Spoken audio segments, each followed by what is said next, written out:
जय भीम, जय शिवराय, जय लवजी. संविधान जिंदाबाद.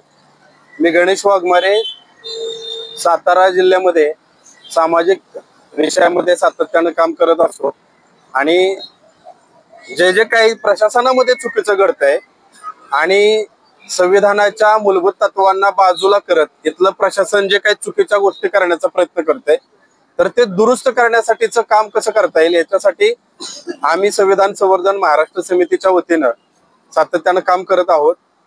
त्याचबरोबर आंबेडकराईट युथ फोरमच्या वतीनंही आम्ही काम करत आहोत. आज मी मागच्या 2 दिवसापासून या उपोषणाला बसतोय.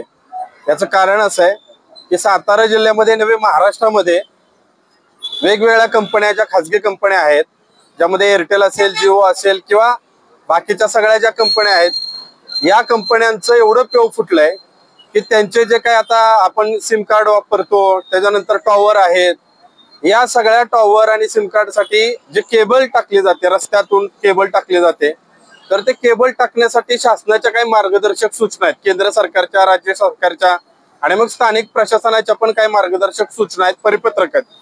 त्यानुसार या कंपन्या परवानगी घेतात का? आता एक विषय हा जो मी घेऊन बसलोय, हा विषय आहे सातारा कोसेगार पासून ते बोगदा शेंद्रे आणि मग पुढे नागठाणे असा तो रस्त्याचा विषय आहे.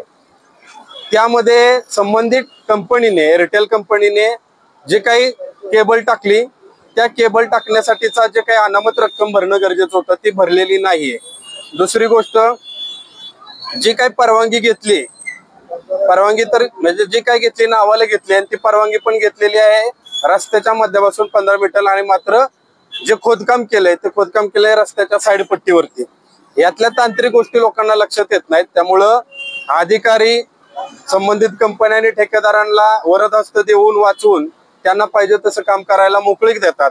असाच प्रकार साताऱ्यामध्ये जे काही सार्वजनिक बांधकाम विभागाचे अधिकारी आहेत, माननीय खैरमोडे साहेब यांच्या प्रेमानं आणि वरद हस्तानं संबंधित कंपनीने आणि ठेकेदाराने हे अनधिकृत काम केलेलं आहे.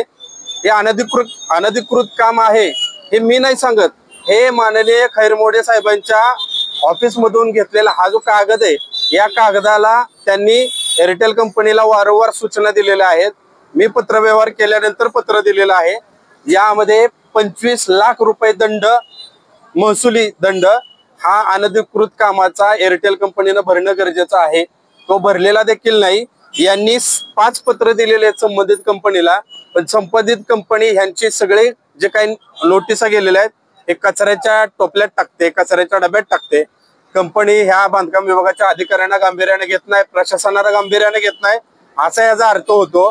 इथं शेतकऱ्यानं एखादा त्याचा शेतात डोंगर येत असेल तो खोदला तर इथलं प्रशासन लगेच जाऊन त्याच्यावर कारवाई करतंय की खोदकाम केलं तुम्ही, उत्खनन केलं म्हणून त्याला शेकडो, लाखो आणि हजारो रुपयाचे दंड लावून त्याच्याकडून वसूल करतं.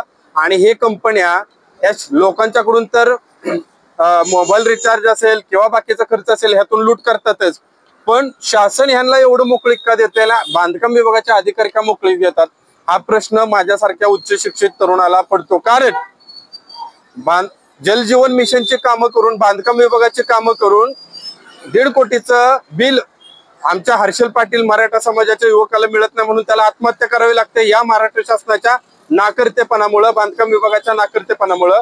आणि इकडं 25 लाख रुपयाचा महसूल बुडवला जातो, तरी पण बांधकाम विभागाचे अधिकारी गांधारीसारखे डोळ्याला पट्टी बांधून झोपेचं सोंग घेतात. हे किती पटण्यासारखं आहे. म्हणजे ह्या ज्या गोष्टी आहेत ना, ह्या चिड आणणाऱ्या आहेत. आणि म्हणून संबंधित बांधकाम विभागाच्या अधिकाऱ्याला तत्काळ निलंबित करा. त्याच्यावरती या कंपनीनं 25 लाखाचा महसूल बुडवला, शासनाची फसवणूक केली, शासनाच्या जागेत रस्त्याचं अतिक्रमण केलेलं आहे, खोदकाम केलं अनधिकृत पद्धतीनं आणि केबल टाकली. जे वाहन आहेत ती जप्त करा, केबल काढून ताब्यात घ्या आणि संबंधित ठेकेदार, मेन ठेकेदार, सब ठेकेदार नाही, मेन ठेकेदार कंपनी यांच्यावर तत्काळ फौजदारी गुन्हे दाखल करा. गुन्हे दाखल केल्यानंतर त्यांना शिक्षा झाली पाहिजे, त्यांच्यावर कारवाई झाली पाहिजे. नुसते गुन्हे नावाला दाखल करू नका. या 5 नोटिसा नाचवल्या ना आम्हाला दाखवायला तसं, आणि जे काही कारवाई होणार आहे त्याचं आम्हाला लेखी पत्र द्या, नाहीतर माझं हे आमरण उपोषण असंच चालू राहील. आणि या आमरण उपोषणामध्ये जर 15 ऑगस्ट पर्यंत यांनी निर्णय दिला नाही, लेखी पत्र दिलं नाही, तर मात्र 15 ऑगस्टला मी पालकमंत्री शंभूराज देसाई साहेब तुमच्या समोर आत्मदहन करणार, कारण हा विषय एकट्या माझा नाही, हर्षल पाटील सारखे आमचे युवक कितीतरी आत्महत्या करतील तुमच्या शासनामध्ये जे काही गौड बंगाल चाललंय या सगळ्या गोष्टीमुळं. त्यामुळं आम्हाला पोटतिडकीनं मी तुमच्या समोर हा विषय मांडतोय. बांधकाम विभागाच्या अधिकाऱ्याला तत्काळ निलंबित करा. त्याने हे का केलं, त्याला माहिती असताना त्याला गांभीर्य का वाटलं नाही या सगळ्या गोष्टीचं. 25 लाख रुपये म्हणजे तुम्हाला छोटी रक्कम वाटते का? 1 रुपया 2 रुपयासारखी.